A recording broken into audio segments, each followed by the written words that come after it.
I stood in the shadow of my own creation, watching my family's stunned faces as they realized the truth. The 60-story glass tower piercing the Seattle skyline wasn't just another building to admire from their luxury restaurant table, it was mine.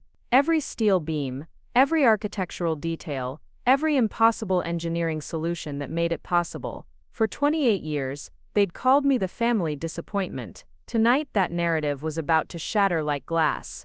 Before we jump back in, tell us where you're tuning in from, and if this story touches you, make sure you're subscribed, because tomorrow, I've saved something extra special for you.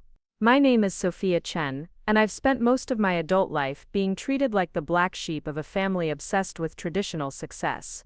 While my sister Isabella pursued her MBA and climbed corporate ladders in her designer heels, I was the one who chose community college over Harvard, construction boots over business suits, and blueprints over boardrooms. Every family gathering became a performance where I played the role of the disappointment, the one who wasted her potential on blue-collar dreams. The irony wasn't lost on me that I was thinking about this while standing outside Meridian, Seattle's most exclusive rooftop restaurant, wearing a borrowed dress that cost more than my monthly rent. Isabella had insisted I join her for what she called a celebration dinner with her new boyfriend Marcus Wellington, some hotshot investment banker she'd been dating for 3 months. She'd made it clear this wasn't about including me, but about showing off her perfect life to someone she wanted to impress. The elevator ride to the 42nd floor gave me exactly 93 seconds to prepare for another evening of subtle humiliation disguised as family bonding. Isabella had perfected the art of making her concern for my alternative lifestyle sound caring rather than condescending, especially in front of people she wanted to impress with her family dynamics. The restaurant's floor-to-ceiling windows offered a panoramic view of Seattle's skyline, and I couldn't help but smile when I spotted my building dominating the landscape. The Apex Tower had been completed 8 months ago, and every morning when I drove to my current project site, I still felt a surge of pride seeing it pierce the clouds like a glass and steel monument to everything everyone said I couldn't achieve. Isabella was already seated at a corner table with Marcus when I arrived, her perfectly styled blonde hair catching the ambient lighting, while she gestured animatedly with manicured nails that had never touched concrete or steel. She wore success like expensive perfume, something that announced itself before she even spoke. Marcus Wellington looked exactly like central casting would order for wealthy investment banker. Tailored suit that probably cost more than my truck, watch that could fund a small construction project, and the kind of confident posture that came from never doubting his place in the world.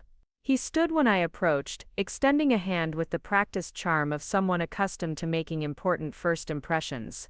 Isabella's introduction carried all her usual subtle dismissal wrapped in sisterly affection. "Marcus, this is my little sister Sophia. She's the creative one in the family. She works in construction, which is so interesting because she gets to be outdoors and work with her hands. It's very authentic." The way she said authentic made it sound like a polite term for unemployable. I shook Marcus's hand, noting the softness of palms that had never gripped anything rougher than a golf club, and settled into the conversation I'd had dozens of times before. The polite questions about my work that expected simple answers. The careful steering away from topics that might make anyone uncomfortable. The gentle suggestions that I might consider more stable career paths. Marcus proved to be exactly as predictable as I'd expected, though more condescending than most of Isabella's previous boyfriends. He had opinions about blue-collar work that he delivered with the authority of someone who'd never spent a day doing it, mixed with enough false respect to make his judgment sound enlightened rather than classist. "Construction is such important work," he said, cutting his $40 steak with surgical precision. "Society really depends on people willing to do that kind of labor. It's honest work, and there's dignity in building things with your hands." He delivered this with the patronizing tone of someone congratulating a child for finger painting. Isabella nodded along enthusiastically, playing her role as the supportive sister while simultaneously reinforcing every stereotype Marcus was expressing. Sophia has always been different from the rest of us. While I was focused on business school and building my career in finance, she chose a more hands-on path. She's very independent that way. The conversation continued along these predictable lines while I ate my meal and watched the city lights twinkle beyond the windows. Every few minutes, my eyes would drift to the apex tower, its distinctive silhouette dominating the skyline, like a beacon of everything I'd accomplished while they'd been measuring success by salary figures and job titles. Marcus launched into a story about his latest investment portfolio, some complicated financial instrument that involved buying and selling things that never actually existed in the physical world. He spoke with the passionate intensity of someone who'd discovered fire, describing market fluctuations and profit margins with the kind of enthusiasm I reserved for solving impossible engineering problems. Isabella hung on every word, occasionally adding comments that demonstrated her own financial expertise, while making it clear that this was the kind of sophisticated conversation she was accustomed to having. The implication being that my world of blueprints and building codes was charmingly simple compared to their complex professional realities. The real art, Marcus explained while gesturing toward the skyline, is identifying undervalued assets before the market recognizes their potential. Take real estate development, for instance. Most people see a building and think about construction costs and labor expenses. But the real value is in understanding market forces, financing structures, and long-term investment potential. He pointed toward the window, where the apex tower stood prominently among the other buildings. See that tower there? The tall glass one with the distinctive architectural features. That represents probably $1 billion investment when you factor in land acquisition, development costs, and the kind of high-level financial engineering that makes these projects possible. My fork paused halfway to my mouth as Marcus continued his analysis of my own building, completely unaware that he was lecturing its creator about real estate development. Isabella nodded approvingly, clearly impressed by his expertise and knowledge of the local market. Projects like that require teams of specialists working at the highest levels of their fields. Marcus continued, warming to his subject. The architectural firms, the engineering consultants, the financial partners who structure the deals. It's the kind of sophisticated collaboration that creates real value in the economy. Isabella seized the opportunity to reinforce her point about our different career paths. It's fascinating how these huge projects come together. So much more complex than regular construction work. Sophia, you probably work on smaller residential projects mostly, right? Houses and things like that. The assumption in her question was typical of every conversation we'd had about my career over the past decade. In Isabella's mind, construction existed on a spectrum from fixing things at the bottom to maybe building a house at the top, with no understanding that someone like me could be involved in the kind of projects Marcus was analyzing. I nodded non-committally, letting them continue their discussion while I finished my dinner and planned my exit strategy. These family obligations always followed the same script, and I'd learned that engaging only prolonged the experience of being patronized by people who confused credentials with competence. Marcus's lecture on urban development was reaching its crescendo when he made the comment that would change the entire evening. The thing about major construction projects is that they require a level of expertise and coordination that most people in the trades never get to experience. Building a skyscraper isn't like building a house. It's a completely different universe of engineering challenges and project management. He gestured again toward the apex tower, its lights twinkling in the darkness like a constellation I'd personally arranged. Someone like Sophia probably has no idea about the complexity involved in something like that. No offense, of course. Different worlds entirely. Isabella smiled at me with the kind of sympathetic expression reserved for people who needed complicated things explained to them in simple terms. Marcus is brilliant with these kinds of projects. He's been involved in financing several major developments downtown. He really understands how these deals work at the highest level. The moment stretched between us like a suspension cable under tension, and I realized I'd reached the point where continuing to play their game would be more exhausting than ending it. 28 years of family dinners, where I'd been cast as the underachiever who chose authenticity over ambition. Tonight that performance was ending. I set down my fork and looked directly at Marcus, whose confident expression suggested he was expecting another polite question about his investment strategies. Instead, I asked the question that would detonate their entire evening. Marcus, when you're analyzing the financial engineering behind the apex tower, are you factoring in the innovative cantilever design that allows the upper floors to extend 40 feet beyond the base structure? because that was probably the most challenging aspect of the entire project. His confident smile flickered slightly as he processed my question, clearly not expecting technical architectural terminology from someone he'd categorized as doing honest labor with her hands. Isabella's eyebrows raised in surprise, though she still looked more confused than concerned. "I'm sorry, what?" Marcus asked, his investment banker charm momentarily replaced by genuine confusion. I continued in the same casual tone I'd used to discuss the weather. "The cantilever design. It required developing a completely new approach to load distribution, because traditional methods wouldn't work with that kind of overhang at that height. We had to engineer a custom tensioning system that could handle both vertical loads and lateral wind stress." Isabella was staring at me now with an expression I'd never seen before, somewhere between confusion and dawning realization. Marcus had gone very quiet, his dinner forgotten, as he tried to process why someone who supposedly built houses was discussing advanced structural engineering with casual expertise. "Sophia," Isabella said carefully, "how do you know about architectural details of major downtown buildings?" I smiled at her with the same patient expression she'd been using on me for years when she explained sophisticated concepts to her simple-minded sister. "Because I designed it. Isabella, I'm the principal architect and project manager for the Apex Tower.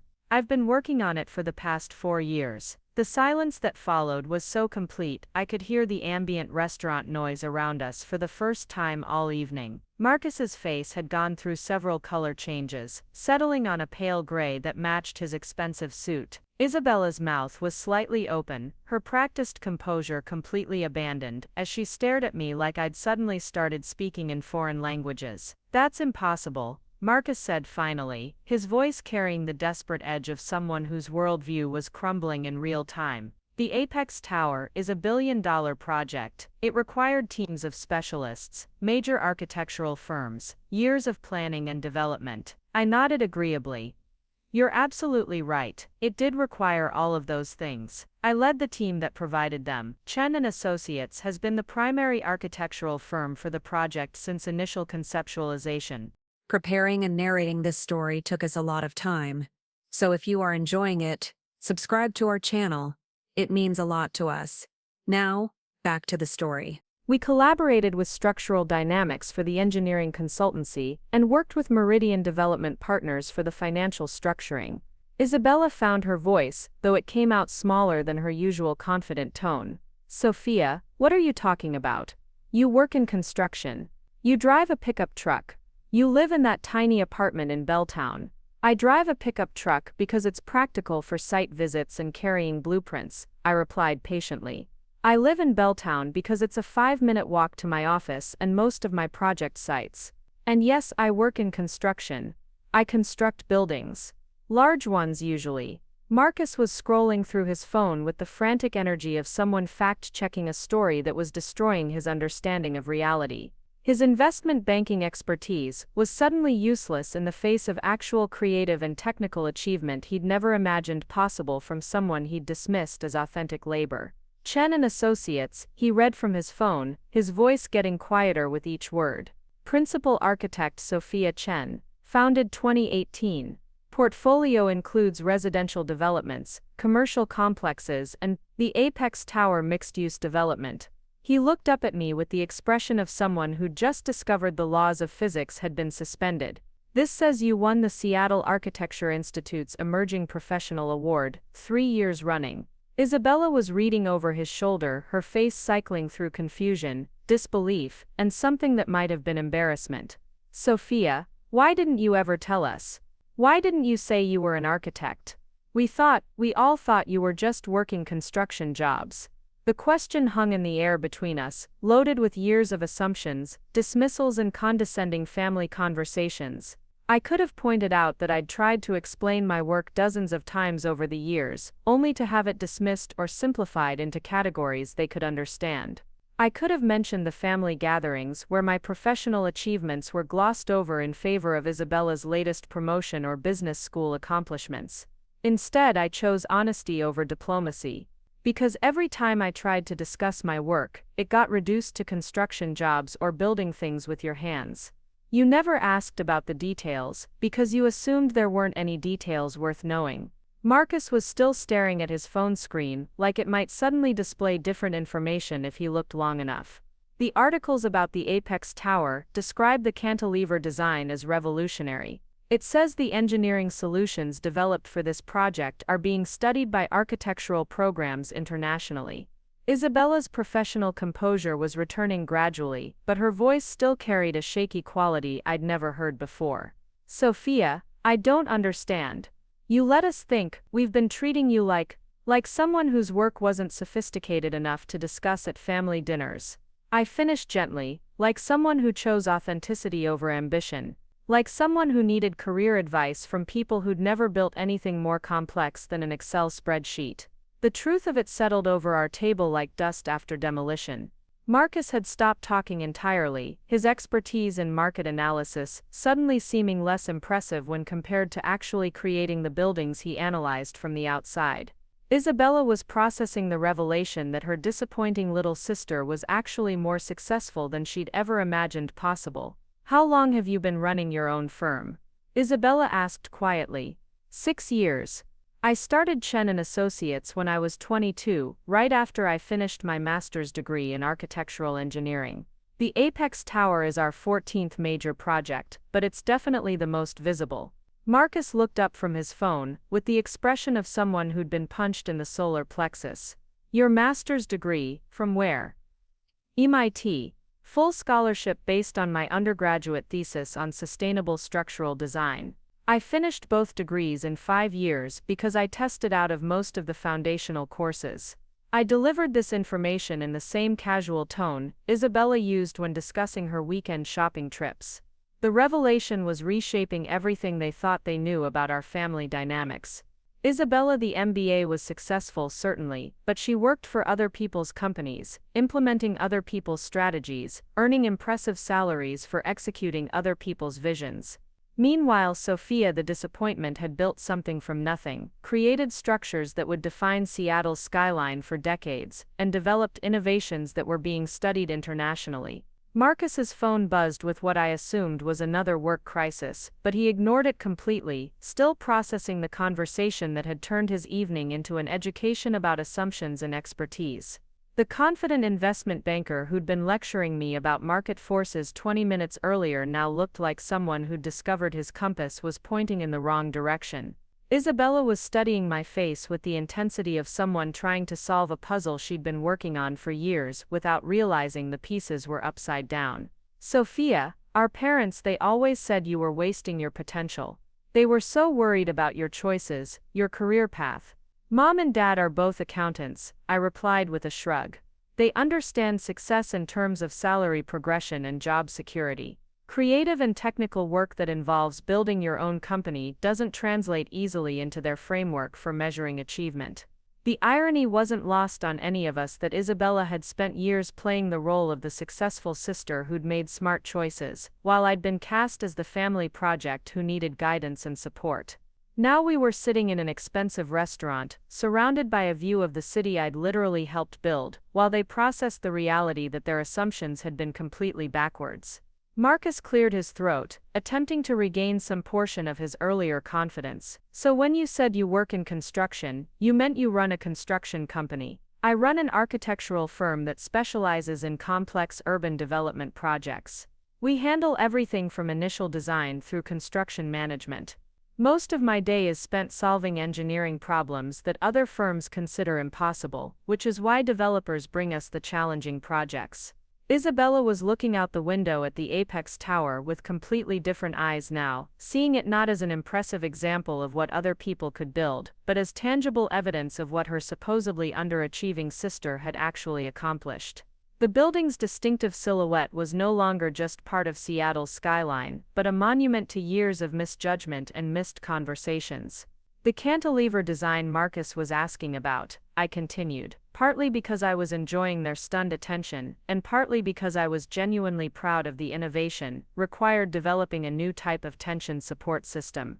We essentially created a suspension bridge turned vertical, with the upper floors suspended from a series of concealed cables anchored in the bedrock foundation. Marcus nodded along as if he understood, but his earlier confidence in discussing real estate development had evaporated completely.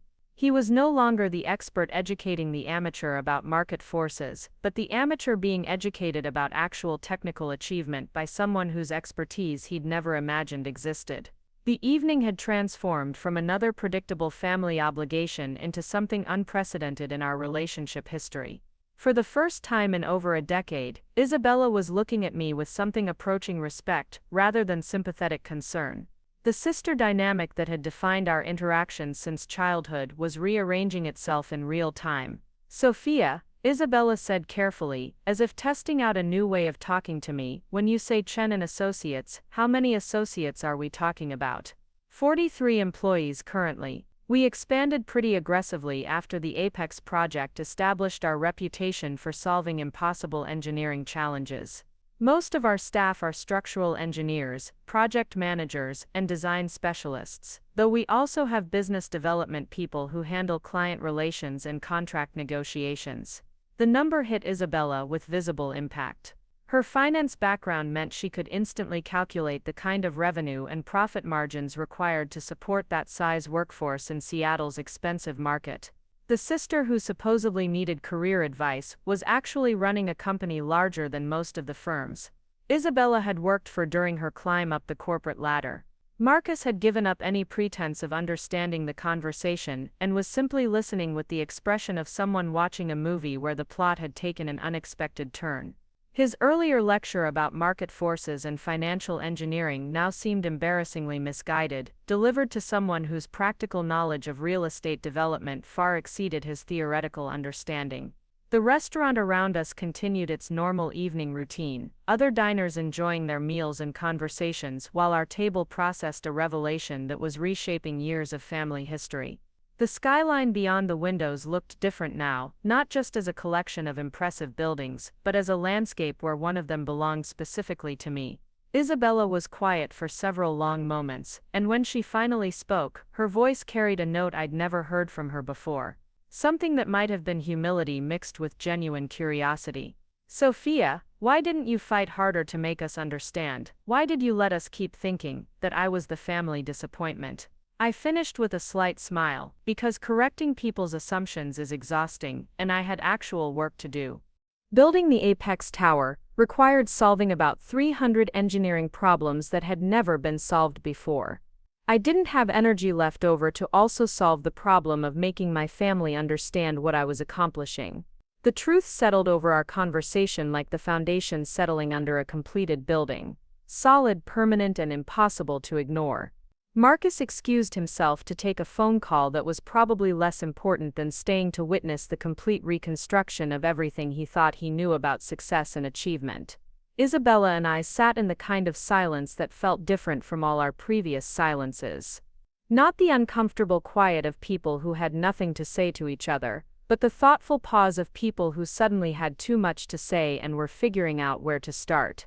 Outside the windows, the Apex Tower stood illuminated against the night sky, no longer just another impressive building in Seattle's skyline, but tangible proof that sometimes the family disappointment is actually the family success story, just told in a language nobody bothered to learn how to understand.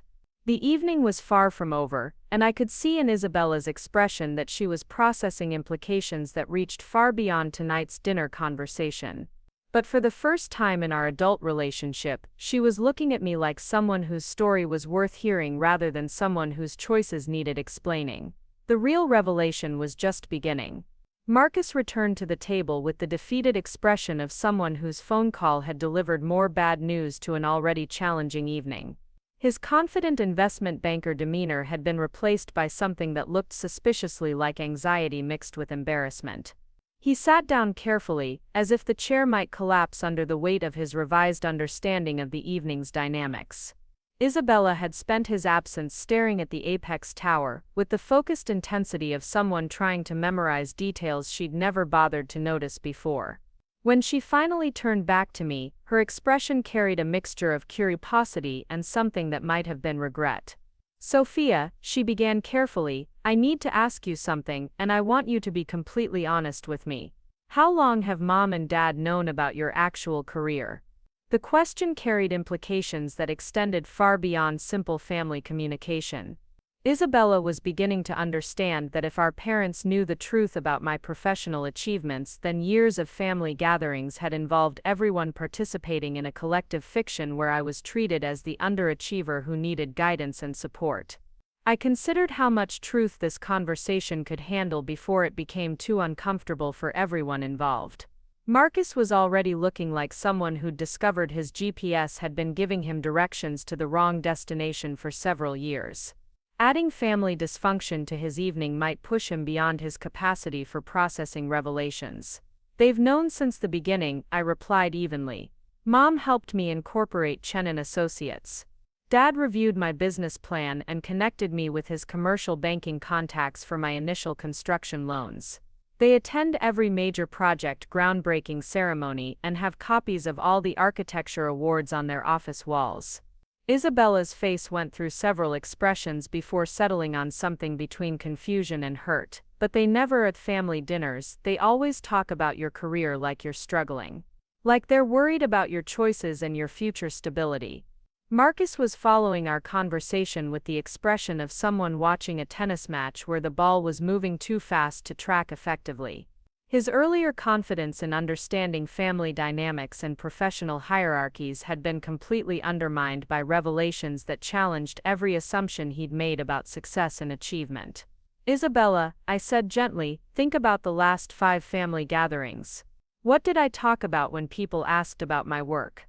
She was quiet for a long moment, clearly trying to reconstruct conversations she'd participated in but never really heard. Her face gradually changed as she processed memories with new context, realizing that selective listening had created a version of reality that bore little resemblance to what had actually been said. "You talked about engineering challenges," she said slowly. "About problem solving and project timelines. About working with teams of specialists." Her voice was getting quieter as the implications became clear. "I thought you meant construction crews and building inspectors." "I did mean construction crews and building inspectors," I confirmed. "But I also meant structural engineers with doctorate degrees from Stanford, architectural consultants who specialize in seismic design, and project managers who coordinate multi-billion-dollar developments." "You heard what you expected to hear based on your assumptions about what my work involved." Marcus had been unusually quiet during this exchange, but now he cleared his throat with the careful deliberation of someone preparing to admit something embarrassing. "Sophia, I need to apologize. When Isabella told me about her sister who worked in construction, I made assumptions about your education and expertise level that were completely unfounded." Isabella's expression suggested she was beginning to understand that Marcus wasn't the only one who owed apologies for assumptions and misjudgments. Her role as the successful sister who provided career guidance to her struggling sibling was looking increasingly problematic in light of the evening's revelations. "Marcus," I said with the same patience I used when explaining complex engineering concepts to clients, "you made reasonable assumptions based on incomplete information. The construction industry includes everything from residential handyman work to managing international infrastructure projects. Without context, it's natural to assume someone means the simpler version rather than the more complex one." The generosity of my response seemed to make Marcus more uncomfortable rather than less. He was dealing with the realization that someone he'd condescended to for the entire evening had just demonstrated more professional grace than he'd shown all night. His investment banking expertise suddenly seemed less impressive when compared to actual creative achievement combined with interpersonal maturity. Isabella was processing revelations that went far beyond tonight's dinner conversation. Years of family dynamics were being recontextualized as she realized that her role as the successful sister who'd made smart career choices was based on fundamental misunderstandings about what constituted success and achievement. "Sophia, when you won those architecture awards, did you tell us about them?" "I mentioned them," I replied carefully. "Usually in the context of discussing projects I was working on or professional recognition the firm was receiving. But architecture awards don't translate easily into family dinner conversation, especially when most people think construction work means swinging hammers rather than solving engineering problems that require advanced mathematics and physics." Marcus was scrolling through his phone again, but this time with the focused attention of someone conducting serious research rather than fact-checking impossible stories. His expression grew more troubled as he absorbed information about structural engineering, architectural innovation, and the technical expertise required for major urban development projects. The articles about the Apex Tower described the engineering solutions as groundbreaking, he said quietly. They say the cantilever design required developing entirely new approaches to load distribution and stress management. That's not construction work as I understood the term. Isabella was looking between Marcus and me with the expression of someone trying to solve a puzzle where all the pieces had suddenly changed shape. Her understanding of professional hierarchies and career success was being fundamentally challenged by the realization that technical expertise and creative innovation might be more valuable than financial credentials and corporate advancement. Sophia, she said carefully, when you say you solve engineering problems that other firms consider impossible, what does that actually mean in practical terms? The question offered me an opportunity to explain my work to someone who was finally ready to hear it without filtering it through preconceptions about construction labor and blue-collar limitations. For the first time in our adult relationship, Isabella was asking about my professional life with genuine curiosity rather than polite concern. It means that when developers want to build something that has never been built before, they bring the project to firms like mine, I explained. The Apex Tower's cantilever design was considered impossible by 3 different architectural firms before they approached Chen and Associates. The structural engineering required developing new methods for distributing weight loads across unconventional support systems. Marcus was nodding along, but his expression suggested he was following the conversation rather than truly understanding the technical implications. His expertise in market analysis and financial structures had given him vocabulary for discussing real estate development, but the actual engineering and construction aspects remained largely theoretical to his experience. Isabella's question revealed how little she'd understood about the complexity of my professional life, but also demonstrated that she was capable of learning if given accurate information rather than filtering everything through assumptions about blue-collar work and traditional career paths. The cantilever extends 40 feet beyond the building's base, I continued. At that height, with Seattle's wind patterns and seismic activity, traditional support methods would create dangerous stress concentrations that could compromise structural integrity. We had to engineer a tensioned cable system that functions essentially like a vertical suspension bridge. The technical explanation seemed to fascinate Marcus despite his limited engineering background. His investment banking experience had given him appreciation for complex problem solving, even when the problems involved physics rather than finance. Isabella was listening with the focused attention of someone trying to understand a language she'd never bothered to learn. How long did it take to develop the engineering solution? Isabella asked. 18 months of modeling, testing, and refinement before we were confident enough to submit the final design for regulatory approval. Then another 6 months working with city engineers to demonstrate that our approach met safety standards for a structure of that size and complexity. Marcus was calculating timelines in his head with the automatic precision of someone accustomed to analyzing project development cycles. 2 years of design work before construction could begin.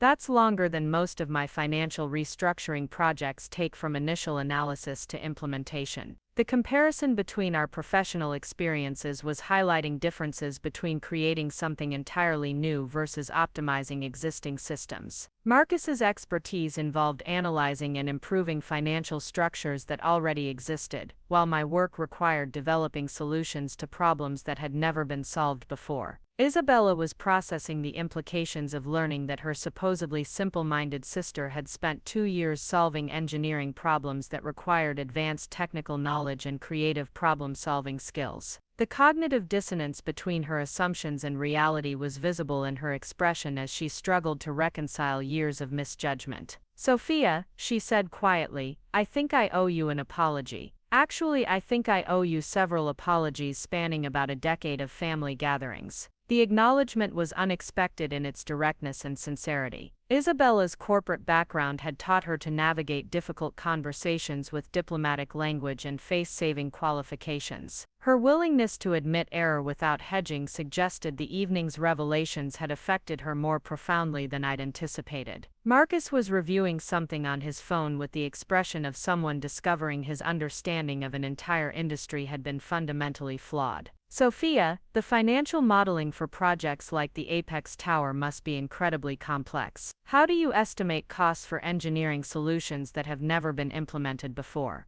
The question demonstrated that Marcus was beginning to understand that my work involved sophisticated business analysis in addition to technical expertise. His assumption that construction work was separate from financial planning was being challenged by the reality that major development projects required both technical innovation and economic analysis. Cost modeling for innovative engineering is part art, part science, I replied. You have to estimate material costs, labor hours, and equipment requirements for processes that exist only in theoretical models. Then you add contingency factors for the inevitable problems that arise when theory meets reality. Isabella was following our conversation with visible interest, her previous dismissal of my work replaced by curiosity about professional challenges she'd never imagined existed. The sister dynamic between us was shifting in real time as she began to see me as someone with expertise rather than someone who needed guidance. Marcus nodded thoughtfully, his investment banker instincts recognizing the complexity of financial planning under conditions of extreme uncertainty.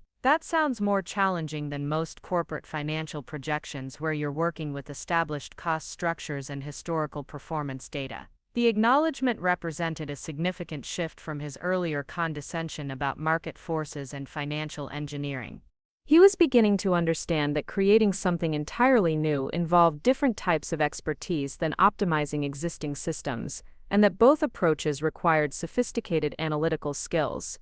Isabella was quiet for several minutes, processing revelations that extended far beyond tonight's dinner conversation. When she finally spoke, her voice carried a note of genuine vulnerability that I'd rarely heard from her. Sophia, I need to ask you something else, and I want you to be completely honest. Do you think less of me because my work involves implementing other people's strategies rather than creating something entirely new? The question revealed that Isabella was grappling with implications that went beyond family dynamics and into fundamental questions about the nature of professional achievement and personal value. Her identity as the successful sister was being challenged not just by discovering my actual career, but by questioning whether her own accomplishments were as meaningful as she'd believed. Marcus looked uncomfortable with the personal direction the conversation was taking, but he didn't interrupt or attempt to redirect towards safer topics. He seemed to understand that something important was happening between Isabella and me that transcended his presence at the dinner. Isabella, I said carefully, professional success comes in many different forms. Managing complex corporate operations requires skills I don't have and wouldn't be good at developing. Creating new architectural solutions requires skills you don't have and might not want to develop. Neither approach is inherently better than the other. The response was diplomatically accurate, but I could see in Isabella's expression that she was looking for something more direct and honest. Our family had spent years operating on polite assumptions and careful diplomatic language. The evening's revelations had created an opportunity for more authentic communication than we'd attempted in over a decade. But honestly, I continued, I think you're asking the wrong question. The issue isn't whether creating something new is better than optimizing existing systems. The issue is that you never bothered to find out what my work actually involved before deciding it was less valuable than yours. The directness of my response seemed to surprise Isabella, but she nodded slowly as if she'd been expecting and hoping for exactly that level of honesty. Marcus was observing our exchange with the expression of someone witnessing a conversation that was more authentic than anything he'd experienced in his professional social circles. Isabella was quiet for a long moment before responding. You're right. I made assumptions based on stereotypes about construction work, and I never questioned those assumptions even when the evidence suggested I was wrong. Marcus was fidgeting with his phone, clearly uncomfortable with the level of personal honesty the conversation had reached. His investment banking background had prepared him for analyzing market data and financial structures, but family therapy sessions disguised as dinner conversations were outside his comfort zone. The thing is, Isabella continued, I think I was threatened by the possibility that your work might be more creative and challenging than mine. It was easier to assume you'd chosen a simpler path than to investigate whether you'd actually chosen a more difficult one. The admission was more psychologically sophisticated than I'd expected from Isabella, whose corporate success had been built on projecting confidence and competence rather than acknowledging uncertainty or insecurity. Her willingness to examine her own motivations suggested the evening's revelations had triggered genuine self-reflection rather than just social embarrassment. Marcus cleared his throat with the careful deliberation of someone preparing to contribute to a conversation that had moved beyond his expertise. "If I may," he said hesitantly, "I think what happened tonight illustrates how professional credentials can create blind spots about different types of expertise." Isabella and I both turned to look at Marcus, surprised that he was attempting to add psychological analysis to a family conversation that had already pushed him far outside his comfort zone. His investment banking background hadn't prepared him for discussions about sibling dynamics and professional insecurity, but he was making an effort to contribute something constructive. "I mean," Marcus continued more confidently, "I assumed that construction work was less sophisticated than financial analysis because I understood finance and didn't understand construction. But that says more about my limitations than about the relative complexity of different fields." The observation was more insightful than I'd expected from someone whose evening had been spent discovering that all his assumptions about expertise and achievement had been fundamentally flawed. Marcus was demonstrating the kind of intellectual humility that was rare in his professional environment, where confidence was more valued than accuracy.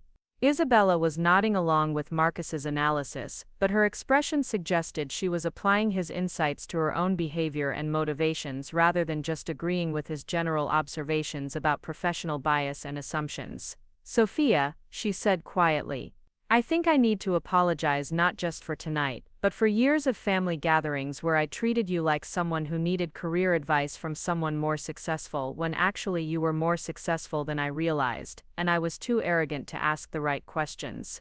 The apology was more comprehensive and psychologically sophisticated than anything I'd expected from this evening. Isabella's corporate success had been built on managing perceptions and maintaining professional image, but she was demonstrating the courage to acknowledge error and accept responsibility for years of misjudgment. Marcus was observing our exchange with visible fascination, as if he was witnessing a type of communication that was entirely foreign to his experience. His professional environment probably didn't include many examples of people admitting fundamental errors in judgment and accepting responsibility for the consequences of their assumptions. "Isabella," I replied, "I appreciate the apology, but I think we both contributed to the misunderstanding. I could have been more insistent about explaining my work accurately, instead of letting you maintain assumptions that were comfortable for both of us." The acknowledgement of shared responsibility seemed to surprise Isabella, who had been prepared to accept complete blame for the years of miscommunication and condescension. Her corporate background had taught her to expect that admitting error would result in increased criticism rather than generous acceptance of mutual responsibility. Marcus was checking his phone again, but this time his expression suggested he was dealing with work issues rather than researching architectural firms and engineering innovations. The investment banking world was still operating according to its normal rhythms while our family dinner continued its transformation into something unprecedented in our relationship history. Isabella was looking out at the Seattle skyline with completely different eyes, seeing not just an impressive collection of buildings but a landscape where her sister had created something permanent and meaningful that would outlast all of their career achievements in corporate finance and marketing. "Sophia," she said thoughtfully, "what you've built is going to be part of Seattle's skyline for decades, maybe centuries. That's a different kind of professional legacy than anything I'll create in corporate finance." The observation carried a note of wistfulness that suggested Isabella was beginning to question not just her assumptions about my career but her own choices about what constituted meaningful professional achievement. Her success in finance was measured in quarterly reports and annual bonuses, while my work created physical structures that would endure long after we were both gone. Marcus was finishing what appeared to be an important phone call, his responses suggesting he was dealing with some kind of crisis that required immediate attention. When he hung up, his expression carried the stressed urgency of someone whose evening of personal revelations was being interrupted by professional obligations. I'm sorry, he said to both of us, but I need to handle a situation at work. One of our major clients is having liquidity issues and needs immediate restructuring analysis. Isabella nodded understandingly, her own corporate experience making her familiar with the unpredictable demands of high-level financial work. But I could see in her expression that she was disappointed to have our conversation interrupted just as it was reaching unprecedented levels of honesty and mutual understanding. Marcus stood to leave, then paused and looked directly at me with an expression that combined embarrassment, respect, and something that might have been admiration. Sophia, I want to apologize again for my assumptions and condescension this evening. Your work is obviously far more sophisticated and challenging than I understood, and I have tremendous respect for what you've accomplished. The apology was sincere and comprehensive, delivered with the kind of professional grace that his investment banking background had taught him to employ when acknowledging error in high-stakes situations. But there was also something personal in his tone that suggested the evening's revelations had affected him on a level beyond social embarrassment. After Marcus left, Isabella and I sat in the kind of silence that felt completely different from all our previous silences. Not the uncomfortable quiet of people who had nothing in common, but the thoughtful pause of people who were processing revelations that would permanently change their understanding of each other. The restaurant around us was beginning to empty as other diners finished their meals and moved on to evening activities. Our table had become an island of family reconstruction, surrounded by the normal rhythms of Seattle's dining scene while we navigated conversations that should have happened years earlier. Isabella was still looking out at the apex tower, its illuminated silhouette dominating the skyline like a monument to everything she'd misunderstood about my professional life and personal capabilities. When she finally turned back to me, her expression carried a vulnerability I'd never seen from her before. Sophia, she said quietly, I think this evening has made me realize that I don't know you at all. Not as an adult, not as a professional, not as someone who's built something remarkable while I was busy assuming you needed my advice and guidance. The admission was both painful and liberating, acknowledging years of missed opportunities for genuine connection while also creating space for building something more authentic between us. Isabella's willingness to examine her own assumptions and motivations suggested that tonight's revelations might lead to permanent changes in our relationship rather than just temporary embarrassment. Outside the windows, Seattle's skyline stretched toward the horizon, a collection of structures built by people like me who solved impossible problems and created lasting contributions to the urban landscape. The apex tower stood prominently among them, no longer just an impressive building, but tangible evidence that sometimes the family disappointment is actually the family success story, just told in a language nobody bothered to learn. The evening was far from over, and I could see in Isabella's expression that she was processing implications that reached far beyond architecture and engineering. The revelation about my career had triggered questions about family dynamics, professional value, and the assumptions we make about success and achievement.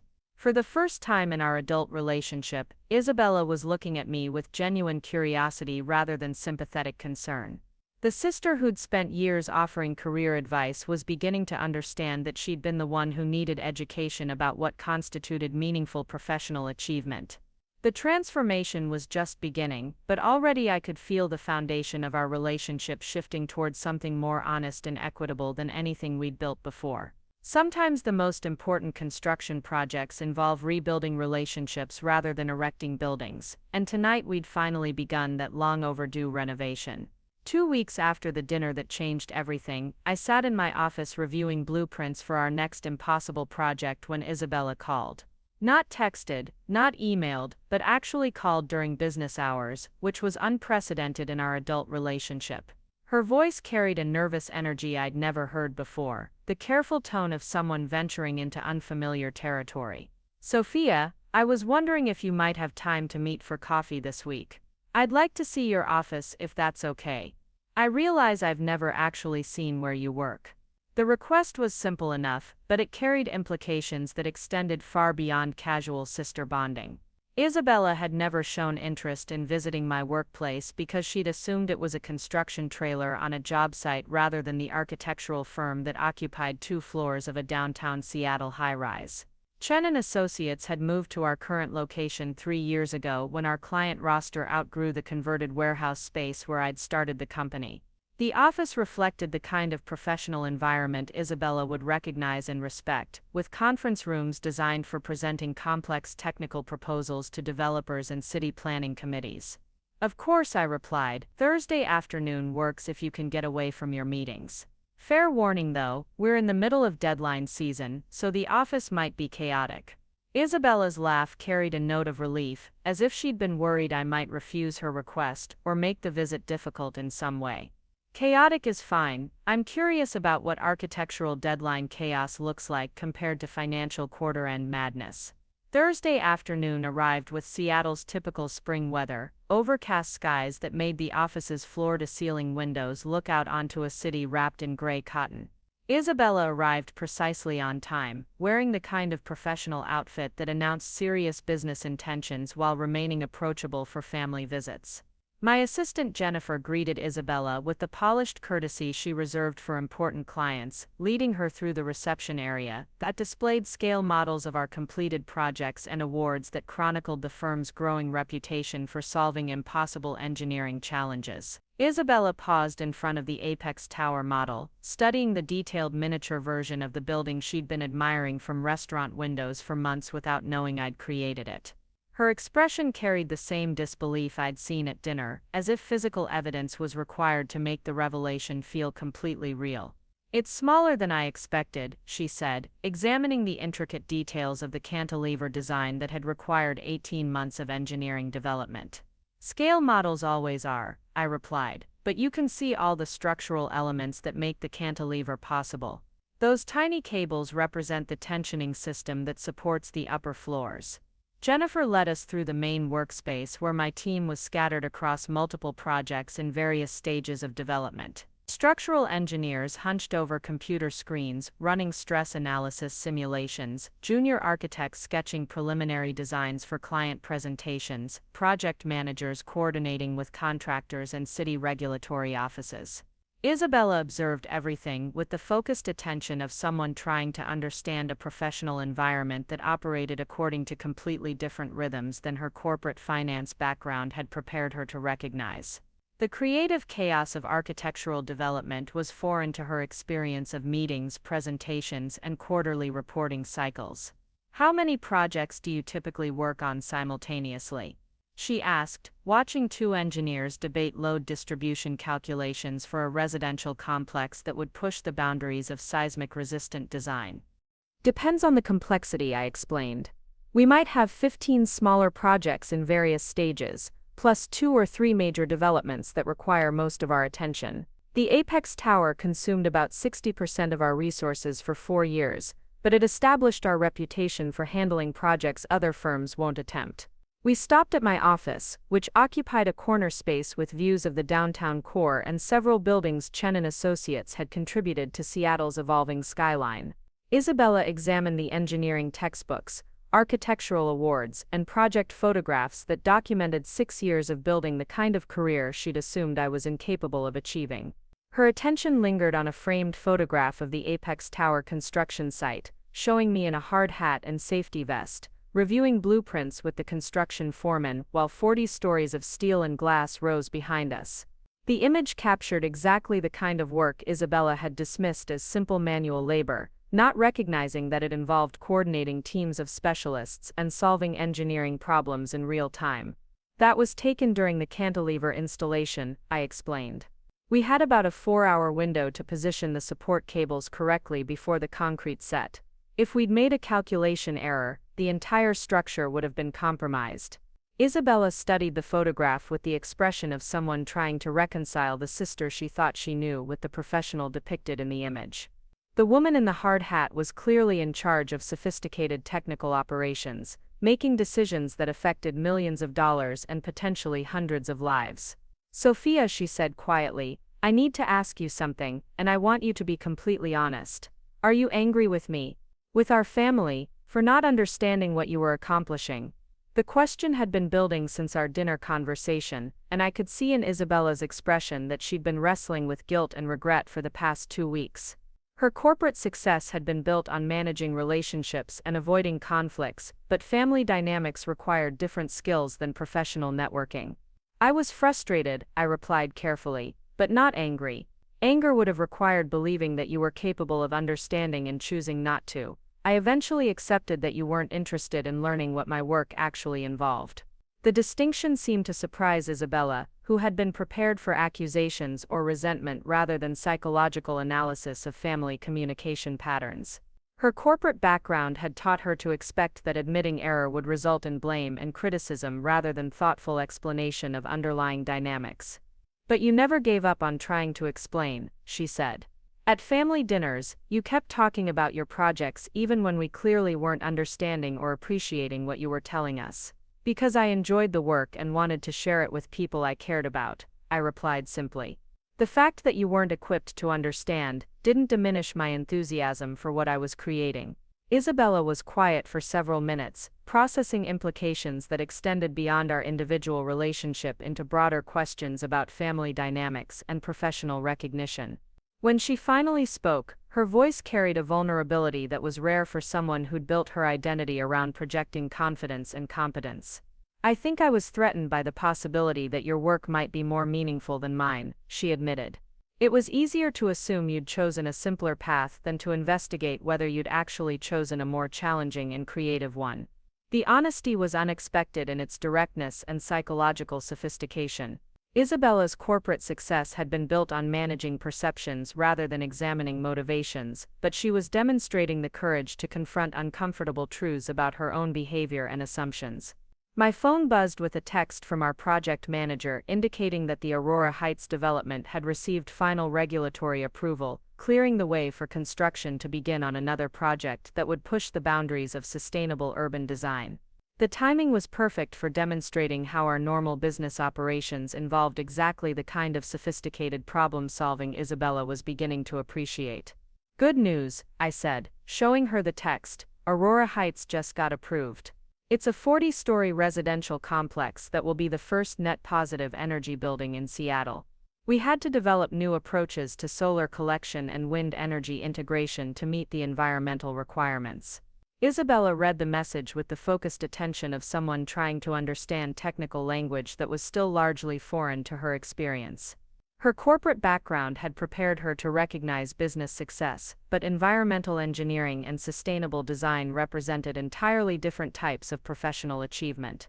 "What does net positive energy mean in practical terms?" she asked. "The building will generate more electricity than it consumes," I explained. "Solar panels integrated into the facade design, wind turbines disguised as architectural elements, geothermal systems that use ground temperature for heating and cooling." It required developing new methods for integrating energy systems with structural design. The explanation seemed to fascinate Isabella despite her limited engineering background. Her business training had given her appreciation for innovative solutions to complex problems, even when the problems involved physics and environmental science rather than market analysis and financial optimization. We spent the next hour reviewing current projects, and I could see Isabella beginning to understand the scope and complexity of work she'd been dismissing as construction labor for the past 6 years.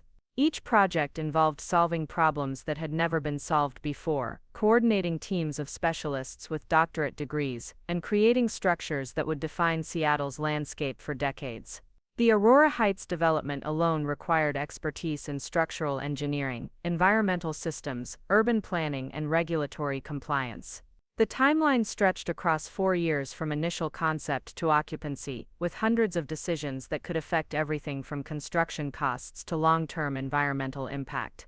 "How do you keep track of all the variables?" Isabella asked, examining the project management software that coordinated schedules, budgets, regulatory requirements, and technical specifications across multiple developments simultaneously. "Systems and excellent staff," I replied. "Jennifer manages client communications and contract negotiations. Our senior engineers handle technical design and regulatory approval processes. Project managers coordinate with contractors and city planning offices. I focus on solving the engineering problems that determine whether projects are possible or impossible." Isabella nodded along, but her expression suggested she was beginning to understand that running an architectural firm required the same kind of business management skills she employed in corporate finance, plus technical expertise she'd never needed to develop. Sophia, she said thoughtfully, I'm starting to realize that your work involves everything mine does, plus engineering and creative design skills that most business professionals never develop. The observation was accurate but also revealed how much Isabella's understanding of professional achievement had been limited by her corporate environment. Her success in finance had taught her to value analytical skills and strategic thinking, but she'd never considered that other fields might require similar intellectual capabilities, plus additional technical knowledge. My assistant Jennifer appeared in the doorway, with the afternoon's priority messages, including a call from the developer who was considering Chen and Associates for a mixed-use complex that would require innovations in earthquake-resistant design for high-rise construction in seismically active areas. The Cascade project meeting got moved to tomorrow morning, Jennifer reported. They want to discuss the seismic engineering challenges and timeline for developing solutions that meet the new safety standards. Isabella listened to this exchange with visible interest, recognizing business language she understood while also hearing technical terminology that revealed the complexity of challenges I dealt with routinely. Her corporate background had prepared her to appreciate high-stakes decision-making, even when the decisions involved physics rather than finance. After Jennifer left, Isabella was quiet for several minutes, clearly processing revelations that continued to reshape her understanding of my professional life and capabilities. When she finally spoke, her voice carried a note of genuine admiration that I'd never heard from her before. Sophia, I think I'm beginning to understand that what you do is significantly more challenging and creative than what I do. You're not just implementing solutions that other people developed, you're creating entirely new approaches to problems that have never been solved before.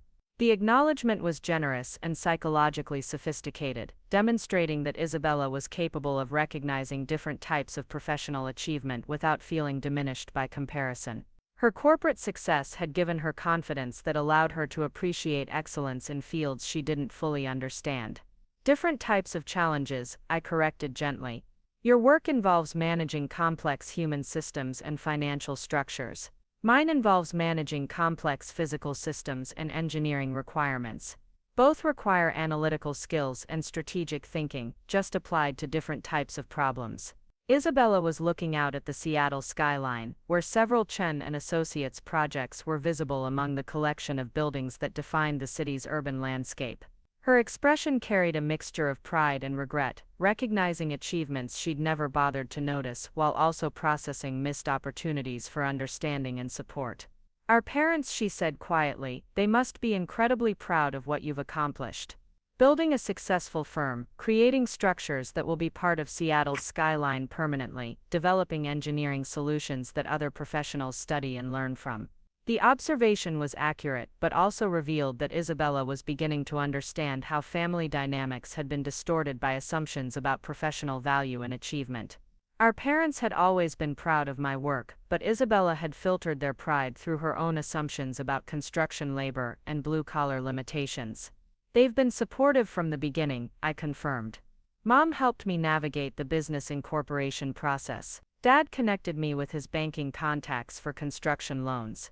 They attend every project groundbreaking and have copies of all the awards displayed in their office. Isabella's expression suggested she was processing implications that extended beyond individual family relationships into broader questions about communication assumptions and the ways professional prejudice could distort understanding even within families who genuinely cared about each other. I think, she said slowly, I need to have some conversations with Mom and Dad about their pride in your work and my failure to recognize what you were achieving. The afternoon was ending, and the office was beginning to empty as team members finished their daily responsibilities and headed home to evening activities. Isabella had spent 3 hours in my professional environment, observing work she'd never imagined existed and processing revelations that would permanently change her understanding of my capabilities and achievements. As we prepared to leave, Isabella paused in the reception area, where the project models and awards created a comprehensive display of Chen and Associates' growing reputation for solving impossible engineering challenges. Her attention lingered on the newest addition, a scale model of the Aurora Heights development that would push the boundaries of sustainable urban design. "Sophia," she said, "thank you for letting me see this. For helping me understand what you've built and what you accomplish every day. I feel like I'm meeting my sister for the first time as an adult." The gratitude was sincere and comprehensive, acknowledging not just the office tour but the broader revelation about professional achievement and family dynamics that had begun with our dinner conversation 2 weeks earlier. Isabella's willingness to examine her assumptions and accept responsibility for years of misjudgment demonstrated the kind of personal growth that was rare in her corporate environment. 6 months later, I received an invitation that would have been unimaginable before our evening at Meridian Restaurant. Isabella was hosting a dinner party to introduce her colleagues to her family, and for the first time in our adult relationship, she was describing me as someone whose professional achievements were worth sharing rather than someone who needed tactful explanation. The invitation included a note that made me smile: "Please bring photos of your current projects. My colleagues are fascinated by sustainable architecture and seismic engineering, and I've been bragging about my sister's work for months." The transformation was complete. The family disappointment had become the family success story, just told in a language everyone had finally learned to understand. And the real ending belonged to both of us, written in honest conversations and mutual respect rather than assumptions and condescension. The sister who had spent years offering career advice had become someone who sought guidance about meaningful professional achievement. The construction worker had been revealed as the architect of impossible solutions, and the skyscraper that pierced Seattle's skyline stood as permanent evidence that sometimes the most important revelations happen when we stop making assumptions and start asking better questions. Up next, you've got 2 more standout stories right on your screen. If this one hit the mark, you won't want to pass these up, just click and check them out.